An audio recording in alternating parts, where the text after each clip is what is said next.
वकील बहू। जनक पेशे से एक बहुत अच्छी वकील थी, लेकिन कहते हैं ना, बहू कितनी भी बड़ी तोप क्यों ना हो, सास के सामने तो भीगी बिल्ली ही होती है। अरे जनक, क्या बात है, आज रोटी नहीं मिली अभी तक। ये तेरा कोर्ट नहीं है जो आज फैसला ना हुआ तो कल की तारीख मिल जाए। रोटी तो रोज वक्त में चाहिए। हाँ माँ जी, रोटी तो कब की बन गई। मैंने आपको कहा तो खाना खाने के लिए, आपने शायद सुना नहीं होगा। ओहो, जज नहीं हूँ मैं तेरे कोर्ट की, सास हूँ सास। कोई दलील फालतू की मत देना यहाँ। बहुत जानती हूँ मैं इन वकीलों को, अपनी बात ऊपर रखने के लिए झूठ बोलने में जरा भी नहीं सोचते। तभी वहाँ जनक के ससुर आ जाते हैं। अरे भाग्यवान, क्यों बेचारी के काम को कोसती रहती है हमेशा। मैं भी तो था वहाँ जब ये आई थी तुझे रोटी खाने को बुलाने के लिए। सास को तो अब गुस्सा आ जाता है कि कैसे किसी ने बहू की साइड ले ली। अरे वाह जी वाह, वो तो मैं जानती थी कि कोई ना कोई गवाह तो ये पेश कर ही देगी। पर मैं तो अब सीधा खाना खाकर सोने जाऊंगी। मुझे आदत नहीं है किसी से बहसा बहसी करने की। पता नहीं कैसे ये वकील इतना दिमाग लगाकर खुद तो झूठ बोलते ही हैं, साथ में झूठे गवाह भी ले आते हैं। जनक को सास के ताने सुनने की अब आदत सी पड़ जाती। एक दिन जनक वकील की ड्रेस पर काला कोट पहनकर कोर्ट के लिए निकल ही रही होती है कि अरे कहाँ चली काला कौवा बनकर।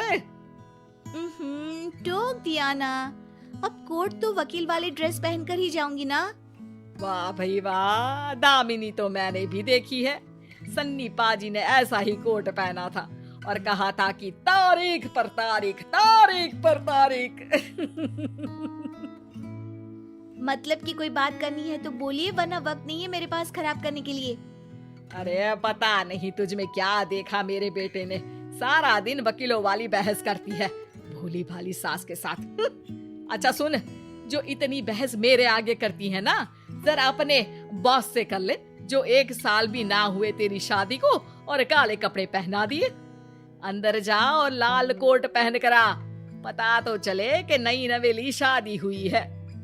अरे माँ जी, कोर्ट में मेरा बॉस क्या करेगा, ये तो पूरे देश की ड्रेस है वकीलों के लिए। लेकिन सास तो ठहरी सास। अच्छा, तो कोई जरूरत नहीं है 2-4 साल कोर्ट जाने की।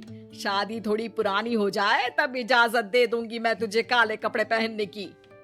अब क्या था, मन मारकर जनक को लाल रंग का कोट पहनकर कोर्ट जाना पड़ता है। उसके जाने के बाद आहा, बड़ी आई पूरे देश की ड्रेस की बात करने वाली। अरे पहना दिया ना लाल कोट।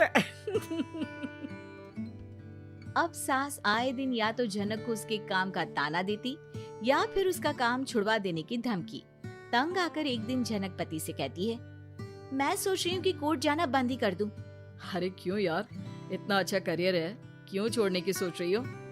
अरे लाल रंग का कोट पहनकर जाना पड़ता है। हर बात पर सास ताना देती है कि वकील तेज होते हैं, सवाल जवाब करते हैं, झूठी दलीलें देते हैं। अरे तो ठीक है ना, वो जो कहती है अपनी समझ से कहती है, लेकिन तुमको तो पता है ना कि सच्चाई क्या है। जनक को पति की बात से हौसला मिलता है कि तभी घर पर कुछ लोग आ जाते हैं। अरे आइए पंच साहब, कैसे आना हुआ? अरे भाई साहब, सुना है कि आपकी बहू वकील है। तभी वहाँ सास आ जाती है। हाँ है तो, लेकिन क्या हुआ, फिर कहीं बहस कराई क्या? अरे हम तो खुद दुखी है उसके व्यवहार से। अरे भाभी जी, आपको तो पूरा मोहल्ला जानता है कि आप कितना बोलती है। फिर हम यहाँ बहू रानी की कोई शिकायत नहीं, बल्कि अपनी परेशानी लेकर आए हैं। ससुर जी खुश हो जाते हैं। हाँ, मैं भी बहू को बुलाता हूँ। जनक वहाँ आती है, सबको नमस्ते करके बैठ जाती है। बहू रानी, हमारे गांव में बड़ी मुसीबत आ गई है। अब तो पूरे गांव की जिम्मेदारी मानो तुम्हारे कंधों पर है। अरे ना ना, इससे तो घर की जिम्मेदारी पूरी नहीं होती, ये गांव की जिम्मेदारी क्या लेगी? भाभी जी, आप चुप हो जाओ, यहाँ पढ़े लिखे लोगों की बात हो रही है। आप जाओ, जरा रसोई से सबके लिए चाय लेकर आओ। मैं कॉफी लूंगी। हाँ हाँ, वकील साहिबा के लिए कॉफी। सास सर पैर सब पटक कर वहाँ से निकल जाती है। बहू, गांव में पानी नहीं आ रहा है, पड़ोसी राज्य ने हमारा पानी रोक रखा है। इसका मामला तो बड़े कोर्ट में चलेगा पंच जी, लेकिन ऐसा क्यों?